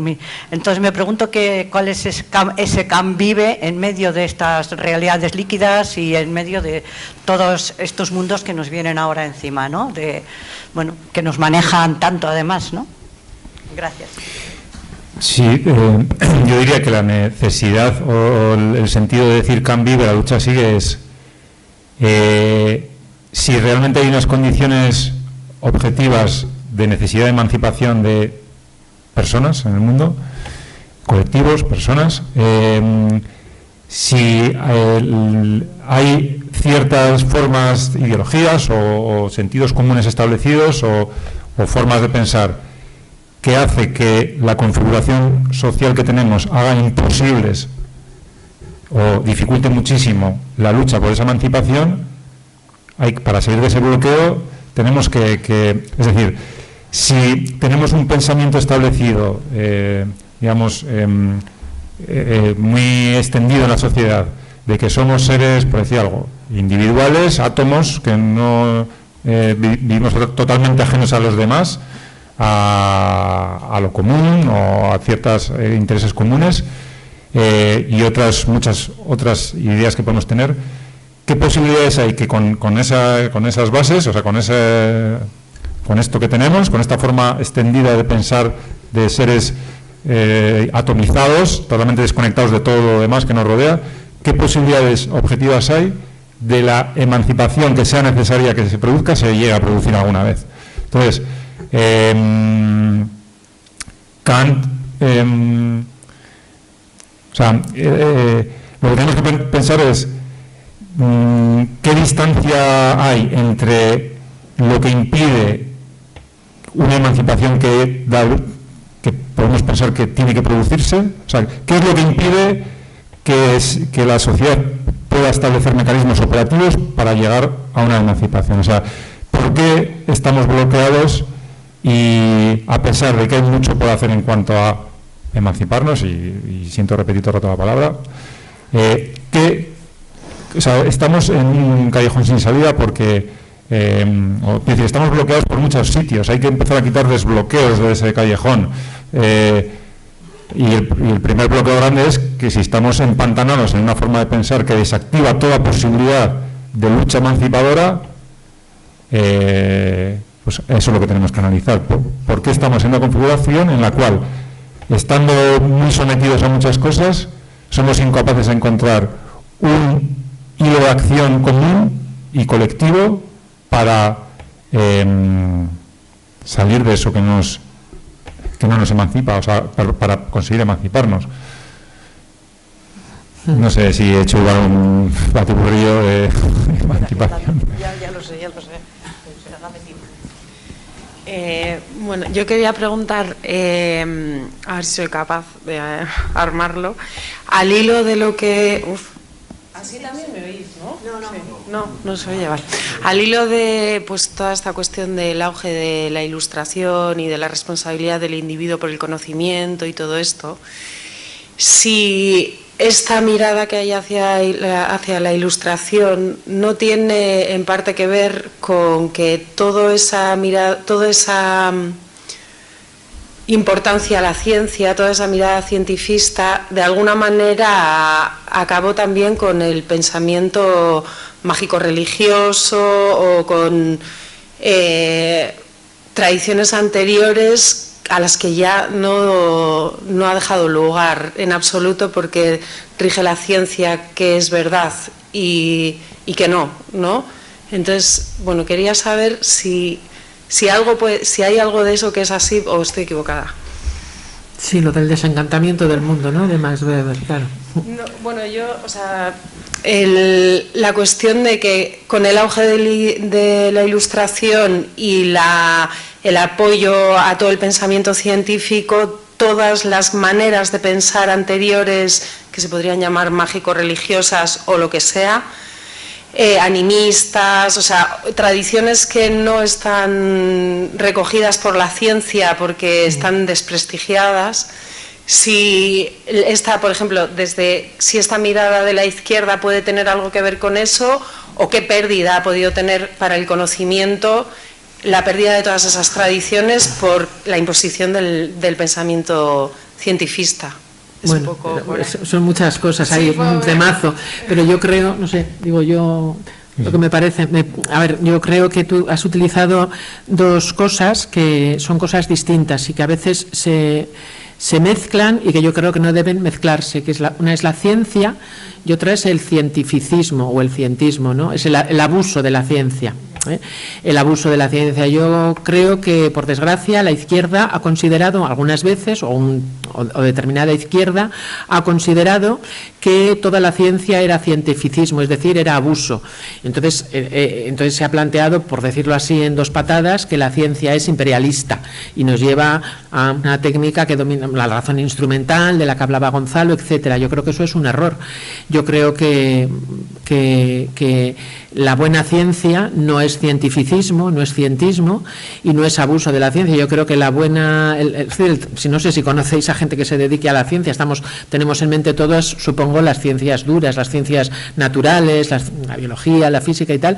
El trabajo de los científicos y de las científicas es un trabajo ímprobo. Es verdad que hay lo que se llama la comunidad científica, que está formada por seres humanos de carne y hueso, con sus miserias y sus grandezas, y que muchas veces un científico o una científica puede querer ocultar determinados datos o porque no encajan con la teoría por la que se ha hecho famoso o ha publicado en Science o en Nature, y entonces pues eso son miserias humanas que las hay en la ciencia, como en la política, como en la docencia o en cualquier profesión. Pero para mí la ciencia es algo que es una tarea humana que merece mucho respeto. Yo creo que merece mucho respeto. Y hilvanando también con lo que decías de la posverdad, es verdad que no sabemos lo que diría Kant hoy, porque eso es una especulación de tantas cosas, ¿no? El mundo ha cambiado mucho, pero es verdad que antes de vivir en esta locura de la posverdad, venimos de un relativismo con respecto a la verdad. Esta es tu verdad, esta es mi verdad, y todas esas mandangas, por decirlo un poco rápido, ¿no? Y entonces es verdad que se ha dicho que la ciencia, bueno, en los casos más, no sé, Feyerabend, ¿no? Un fan terrible de físico, él mismo a la vez, ¿no? Pero que decía que, bueno, la ciencia es la mitología de Occidente. No, perdona, no.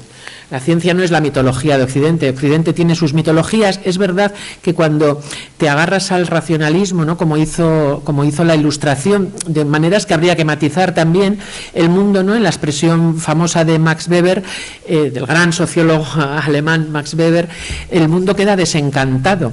Entonces, bueno, pues una filosofía como la filosofía de la Ilustración, que es antirreligiosa por definición, lo cual no quiere decir que luego eso se modula, y igual que hay científicos creyentes, obviamente, pero está modulado, y digamos la ontología, la descripción del mundo que hace la ciencia es incompatible con una inteligencia creadora personal que nos escucha, que nos atiende. Es absolutamente incompatible, al margen de que haya científicos creyentes. Pero bueno, en todo caso, la religión, que no explica la realidad, porque la explica la ciencia, da sentido a la vida de la gente, y esto es un dato que a muchos pensadores ilustrados igual se les escapó. Es decir, la religión es efectiva, funciona, da esperanza. Bien, esto es una constatación de hecho, eso no significa que Dios exista ni que nos quiera ni nada. Eso lo único que está diciendo es que el tener creencias religiosas a mucha gente le funciona como una fuente de sentido.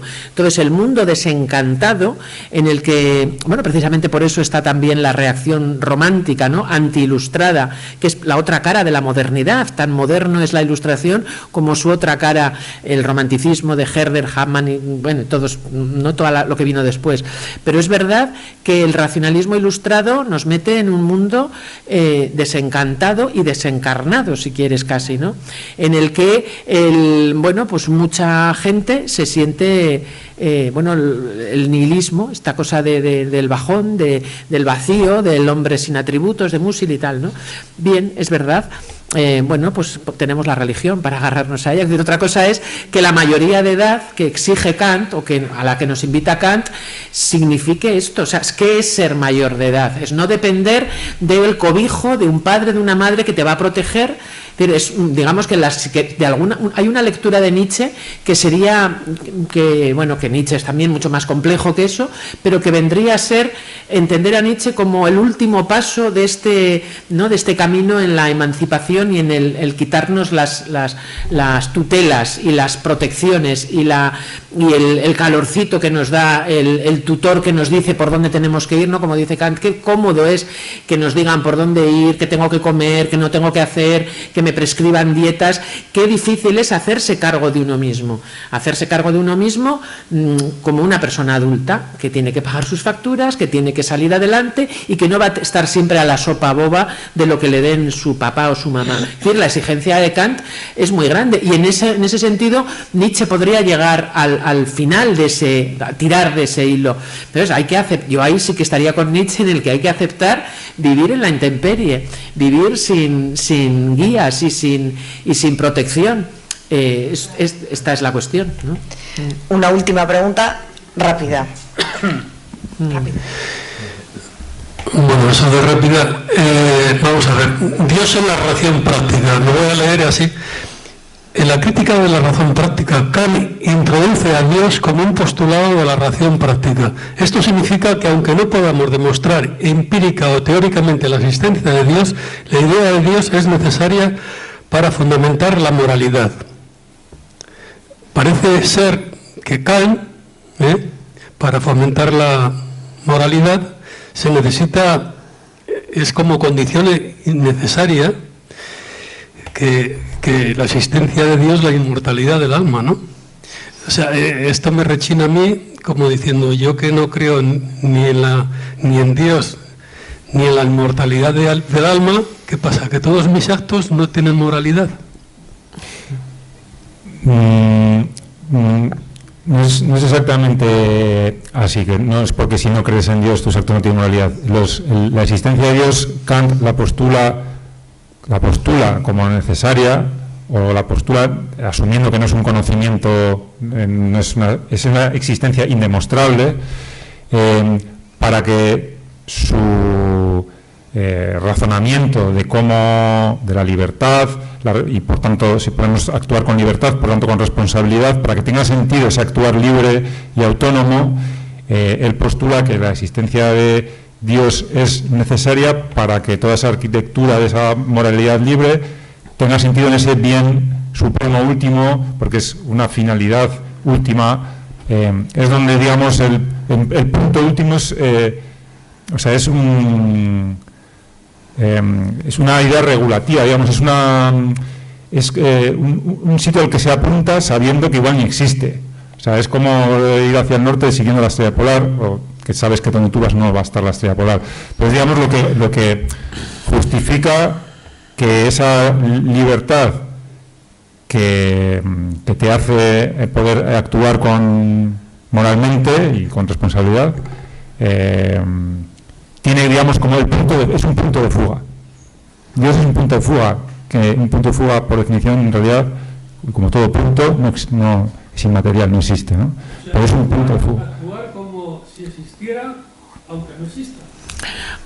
Más por ahí, yo creo. De todas maneras, yo creo que en Kant se encuentra esa frase que has leído, yo ahora no he traído alguna cosa por ahí, pero se encuentran textos que contradicen eso. Yo creo que hay la sociología o la historia de la filosofía y el contexto histórico en el que se mueve Kant, que es verdad que empieza su actividad bajo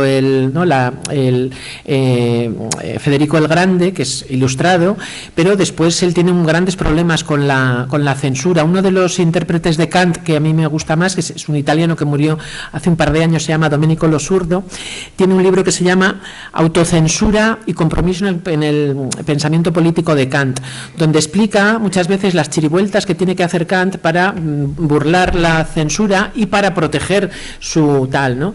Yo creo que es decir, es verdad que en la crítica de la razón pura postula la existencia de Dios como un postulado.